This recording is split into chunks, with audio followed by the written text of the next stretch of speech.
Hello అండి. వాళ్ళైతే నేను కోడిగుడ్డు పొరోటా అయితే చేస్తున్నానండి. దానికి మేమైతే అండే కారజ్ అంటాము. మా అమ్మ చిన్నప్పుడైతే చపాతీ ఎప్పుడు చేసినా ఇదైతే చేసేది. ఇవాళ నేను చపాతీలోకి అదే చేస్తున్నాను.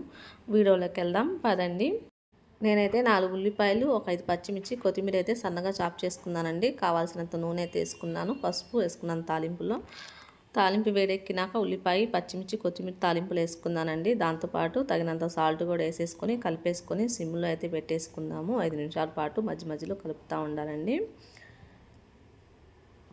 ఇంకా కారం కూడా వేసుకోవచ్చండి. పచ్చిమిర్చి ఆపేసుకొని మీరు కారం కూడా వేసుకోవచ్చు. నేను కొంచెం కారం కూడా వేసుకున్నానండి. కారం వేసినాక మళ్ళీ 2-3 నిమిషాలు సిమ్లో పెట్టేసుకొని దాని తర్వాత అయితే కోడిగుడ్డు పలగొట్టేసుకోవాలండి. ఇలా మొత్తం కాసేటట్టుగా కలుపుకోవాలి హైలో పెట్టుకొని.